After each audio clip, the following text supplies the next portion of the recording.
ସବୁବେଳେ ଚାଷୀଙ୍କ ପାଇଁ ରହିଛି ଜୟ ଯବାନ ଜୟ କିଷାନ।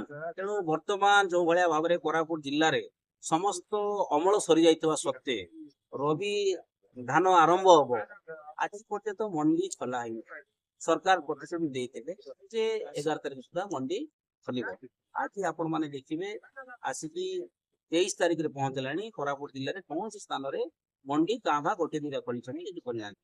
ପଡୋଶୀ ରାଜ୍ୟ ଛତିଶଗଡ଼, ପଡୋଶୀ ରାଜ୍ୟ ଆନ୍ଧ୍ର ଏବଂ ଯୋଉମାନେ ଦଲାଲ ବ୍ୟବସାୟୀ ମାନେ ଅଛନ୍ତି ସେମାନଙ୍କ ପାଖକୁ ଲୋକ ବିକିବା ପାଇଁ ବାଧ୍ୟ ହଉଛନ୍ତି, ଯେହେତୁ ସେମାନେ ଋଣ ଖରଚ ଧାର ଖରଚ କରିକି ସାହୁକାର ମାନଙ୍କ ଠାରୁ, ଗାଁର ଜମିଦାର ଲୋକଙ୍କ ଠାରୁ ପଇସା ମାଗି ନେଇକି ଧାନ ଅମଳ କରିଥାନ୍ତି। ଏ ସମୟରେ ସରକାର ଯଦି ମଣ୍ଡି ନ ଖୋଲିବ ଏବଂ ମଣ୍ଡି ଖୋଲିବା ପାଇଁ, ମଣ୍ଡି ନ ଖୋଲିଲେ ଚାଷୀ ଧାନ କୋଉଠି ବିକିବେ?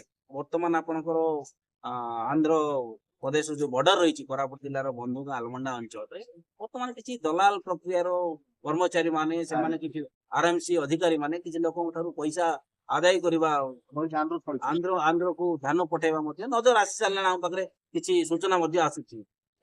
ଏହା ହଉଛି ସବୁ ମିଲର୍ସ ଏବଂ ପ୍ରଶାସନ ଗୋଟେ ମଧୁଚନ୍ଦ୍ରିକା ଚାଲିଛି, ଯୋଉଥିରେ ଚାଷୀ ବର୍ତ୍ତମାନ ବେଶୀ ହଉଛି।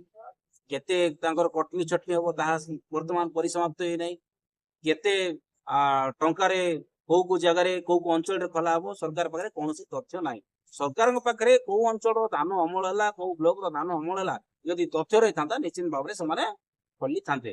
ତେଣୁ ଚାଷୀକୁ ବର୍ତ୍ତମାନ କୋରାପୁଟ ଜିଲ୍ଲାରେ ଚାଷ ଅମଳ କରିକି ଚାଷକୁ ନା ନିଜର ଖଳାରେ ରଖିପାରୁଛନ୍ତି, ନା ଘରେ ରଖିପାରୁଛନ୍ତି, ନା ମଣ୍ଡିରେ ନେଇକି ସେମାନେ ବିକ୍ରି କରିପାରୁଛନ୍ତି। ତେଣୁ ବାଧ୍ୟ ହେଇକି ଲୋକ କମ ଦାମରେ ସରକାରୀ ସୁବିଧା ନ ପାଇ ଦେଇଛନ୍ତି।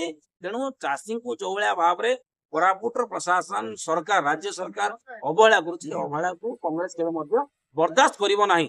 ଯଦି ଆମେ ଆଜି ତ ବସିଛେ ଉପଜିଲ୍ଲାପାଳଙ୍କ କାର୍ଯ୍ୟାଳୟ ସମ୍ମୁଖରେ, ତଥାପି ଯଦି ସରକାର ଉପରେ ନୀରବ ଦ୍ରଷ୍ଟା ରହିବ, ଏଇ 2-3 ଦିନ ଭିତରେ ଯଦି ସମାଧାନ କରିବା ପାଇଁ ଚେଷ୍ଟା କରିବ ନାହିଁ, ତାହେଲେ ନିଶ୍ଚିତ ଭାବରେ ଆମେ ଆଜି ଏଠାରେ ବସିଛୁ।